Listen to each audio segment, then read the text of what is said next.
What's up, everyone? Finally finished reading Ghost in the Mirror, the last book in Goosebumps Series 2000.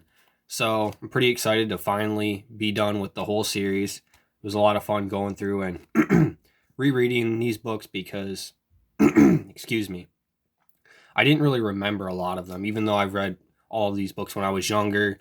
There was a few I had more memory of, but most of them I didn't really remember much of at all, including this one. But what I do remember about this book is from when I reading it when I was younger is that this one scared me. Now, there wasn't a lot of Goosebumps books that actually scared me when I was younger. There were a few that I can clearly recall like really creeping me out for whatever reason. And this was one of the very few Goosebumps books that actually did that to me.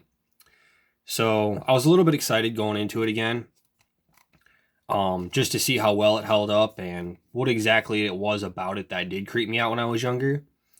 And going into it, this book, the main character's name is Jason.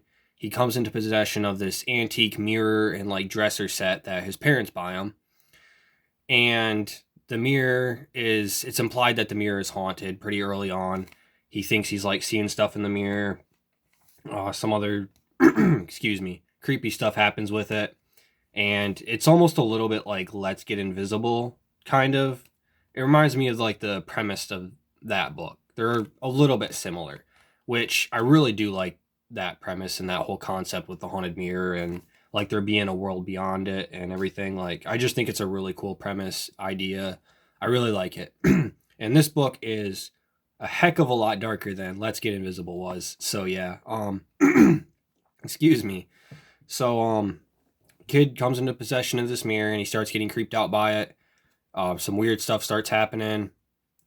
And I will say that the whole first half of this book is just amazing. Such good suspense build up. Super, super creepy. Some of the stuff that happens with the mirror and the detail and description about this mirror and just the way that he writes it. The whole first half of this book is amazing. I was very immersed in the story. And I can see why it creeped me out when I was younger reading that. It's just very well done. I love the tension, the build-up and suspense. The whole tone of the story is very dark, at least in the first half of the book anyway. So, this book is probably one of the most disappointing Series 2000 books for me. Because as soon as it hits about that halfway mark, or a little past the halfway mark, I think, the story just takes a nosedive. Just a massive nosedive. So, it's revealed that there's a certain antagonist slash villain type creature that has to do with the mirror. I don't want to get into it too much and spoil it, but there comes this reveal of the villain. Excuse me, guys. I don't know. My throat's all messed up right now, but anyway. So yeah, there's this reveal of this villain type creature, and it's very strange and weird, and it just feels like it does not fit the story at all. It's just very unusual. It's almost kind of cartoonish, the way the villain is, his description, and just what he is exactly. It's hard to talk about it without spoiling it, but if you guys have read this book or are about to read it, you'll know what I'm talking about. But anyway, yeah, I did not like that at all.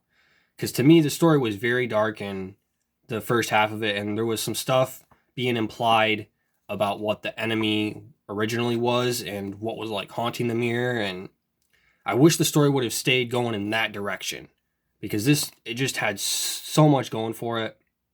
And then we get the reveal, and it's just like, what? Like, really? That's what it is? Like, and then it just continues on with that level of goofiness and weirdness. And a lot of that suspense, it just doesn't follow through. With all of that suspense build up in the beginning, it just doesn't follow through with any of it. The whole second half of the book feels like almost like a parody or something of what the book should have been. And I was really let down by that. So the whole second half of the book just really loses its steam, and I just was so disappointed with it that I just didn't feel creeped out anymore. I didn't really feel interested in the story. I was very invested in the book up until that point. We get some other weird reveals that just don't make a lot of sense. And yeah, I don't know. The whole second half of the book sucks. That's really how I feel about this book. And then the very end, the whole twist ending, is probably one of the dumbest twist endings of any Series 2000 book. Now, Series 2000 has been kind of notorious for having a lot of really weird, dumb endings that just don't fit, that kind of ruin the book. And out of every Series 2000 book that I've read so far, this one might just take the cake for being the worst ending. The ending literally just makes no sense at all. It just feels completely random. There's no rhyme or reason to why we get that little twist at the end. The little creature that's kind of at the end. I guess that was a little bit of a spoiler. My bad, guys. But I don't know. I don't know what to say. Was super let down by this book because the first half is so good. It's just, I don't know. R.L. Stine just did a really good job here at building the story up, creating this dark atmosphere, this tension in the story. The characters were pretty good too, for the most part. Usually Goosebumps characters are pretty one-dimensional. They don't have a lot of depth to them. And here they kind of are too, but not as bad as in some of the other Goosebumps books. Like, I actually was a little bit interested in the characters here. And I was just really into the story. And then R.L. Stine just said, oh, nope, let's do something goofy. This book is getting too scary. We gotta make it a little bit funny now or something. And just went in a completely different direction. So yeah, guys, I don't know. Overall, I'd say this is an okay book. It's not horrible, but the whole second half just really dampens the effect that the book was kind of leading up to in the first half. So I know I'm kind of repeating myself a little bit. Apologies, guys. I'm tired. It's late, but I wanted to get a review of this done. So hopefully soon here, within the next few days or next week sometime, I can get a ranking and review up for all of the Series 2000 books.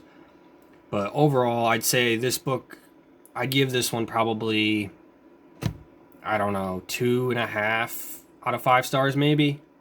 That sounds about right.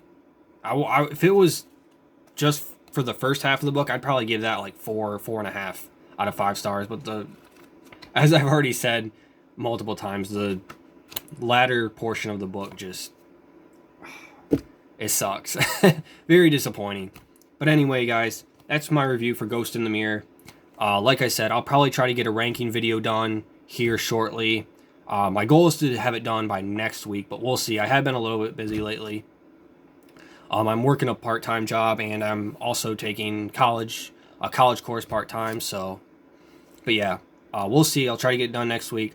I have already started doing the actual ranking, like going through with my notebook and a pen and kind of writing down which Series 2000 books I think I like more or don't like as much. And it is a little bit difficult trying to figure it out. It's not as bad as ranking the original series was because, well, firstly, there's a lot less books in Series 2000. It's less than half the length of the original Goosebumps series. But I'm finding it difficult to rank the more like middle tier books. I'm having a little bit trouble with those because a lot of them, it's just kind of hard for me to decide which ones I like more and like less. Like, a lot of them kind of blend closely together. One thing I've noticed about Series 2000 that's really different from the original series is it seems to be a lot more consistent than the original Goosebumps series, meaning a lot of the books are good but not amazing, whereas in the original Goosebumps series, for me at least, of course this is just my opinion, the original series, there was a lot of really amazing books and there was a lot of really crappy books too. And Series 2000 for the most part just feels more consistent. I'd say the majority of books in Series 2000 are good or pretty good, but not amazing. And then there's a few amazing ones and a few not very good ones, but most of them are pretty good. So yeah, I'm working on doing that ranking still and trying to figure out which ones I like more. I've got most of it down. I'm still making some adjustments here and there, but anyways, guys, I'm done rambling on. Thanks for watching my review of Ghost in the Mirror. Peace.